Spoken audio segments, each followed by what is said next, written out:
Hi everyone, welcome back to my channel. আজকে আমি আপনাদের সাথে শেয়ার করছি রমজান মাসের সেরা স্বাদের ইফতার রেসিপি, আর সেটা হলো তান্দুরি চিকেন পাকোড়া।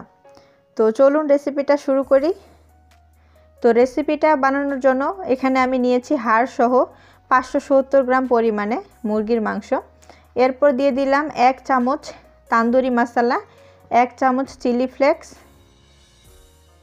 1/4 চা চামচ লবণ আর সামান্য পরিমাণে অরেঞ্জ ফুড কালার। দিয়ে দিচ্ছি 1 টেবিল চামচ পরিমাণে হোয়াইট ভিনেগার, 1 চামচ রসুন বাটা, 1/3 কাপ টক দই। এখন এই সব উপকরণগুলো একটা চামচ দিয়ে খুব ভালো করে মিশিয়ে নিচ্ছি। আর খেয়াল রাখতে হবে যাতে চিকেনের সাথে প্রত্যেকটা মশলা খুব ভালোভাবে মেশানো হয়। তো সব মশলাগুলো চিকেনের সাথে ভালোভাবে মেশানোর পরে এটা আমরা ম্যারিনেট করে রাখবো। তো আপনাদের হাতের কাছে যদি একটু বেশি সময় থাকে সেক্ষেত্রে আপনারা 2 থেকে 3 ঘন্টার মতো ম্যারিনেট করে রাখতে পারবেন। যত ম্যারিনেট করে রাখতে পারবেন ততই কিন্তু ভালো। তো আমি এখানে 1.5 ঘন্টার মতো ম্যারিনেট করে রেখেছিলাম। তারপর একটা ফ্রাই প্যান গরম করে দিয়ে দিলাম 1 টেবিল চামচ পরিমাণে রান্নার তেল। তারপর আমরা যে চিকেনটা ম্যারিনেট করে রেখেছিলাম সেটা দিয়ে দিচ্ছি।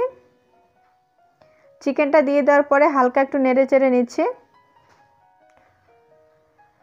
এরপর আমরা এটা ঢাকনা দিয়ে যতক্ষণ না চিকেনটা খুব ভালোভাবে সিদ্ধ হয়ে যায় ততক্ষণ এটা মাঝারি আঁচে রান্না করে নেব। আর এই পর্যায়ে কোনো পানি ব্যবহার করার দরকার পড়বে না। চিকেনের ভিতরে যে পানিটা আছে সেটা দিয়ে কিন্তু চিকেনটা খুব ভালোভাবে সিদ্ধ হয়ে যাবে। তো প্রায় 20 থেকে 25 মিনিট পরে আমি ঢাকনাটা সরিয়ে নিয়েছি। আর এর ভিতরে কিন্তু আমি বেশ কয়েকবার নেড়ে চেড়ে দিয়েছিলাম। তো এখন আমার চিকেনটা প্রায় পুরোপুরি ভালোভাবে সিদ্ধ হয়ে গেছে। আর চিকেনের উপরে তেলটা কিন্তু ভেসে উঠেছে। এখন এটা আমি নামিয়ে নিব।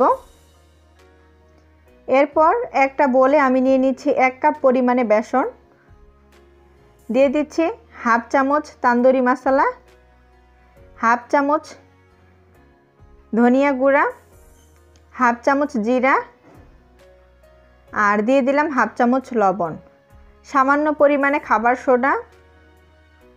এখন এই শুকনো উপকরণগুলো খুব ভালো করে মিশিয়ে নিচ্ছি।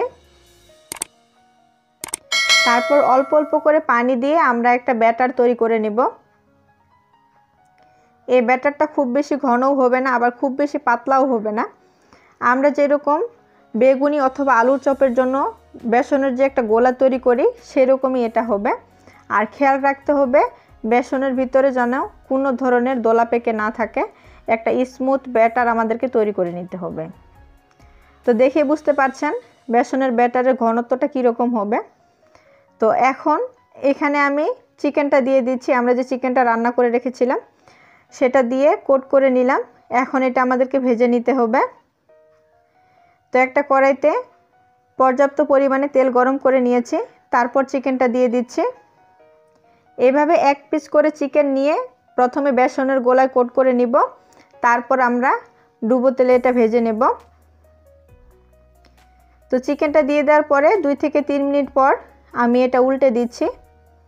আর যতক্ষণ না এটা গোল্ডেন কালার হয়ে আসে ততক্ষণ আমরা এটা মাঝারি আঁচে ভেজে নেব। তো বেশ কিছুক্ষণ ভেজে নেওয়ার পরে আমার চিকেন পাকোড়াগুলো কিন্তু লালচে কালার হয়ে গেছে। আমার চিকেন পাকোড়াগুলো হয়ে গেছে। এখন আমি একটা ছাঁকনি দিয়ে এটা তুলে নিব। আর সেম প্রসেসে সবগুলো আমি ভেজে নেব। তো তেল থেকে তুলে নিলেই কিন্তু তৈরি হয়ে যাবে আজকের সহজ তান্দুরি চিকেন পাকোড়া রেসিপি। আপনারা অবশ্যই একবার ইফতারে এটা তৈরি করবেন, দেখবেন বাসার ছোট থেকে বড় সবাই খুবই পছন্দ করবে। আর এই রেসিপিটা চেষ্টা করবেন একটা গ্রিন চাটনি দিয়ে পরিবেশন করার। গ্রিন চাটনি দিয়ে এটা পরিবেশন করলে খেতে ভীষণই মজার লাগে। তো আজকের ভিডিওটা এই পর্যন্ত। আবারও ফিরে আসবো নতুন কোনো ভিডিওতে।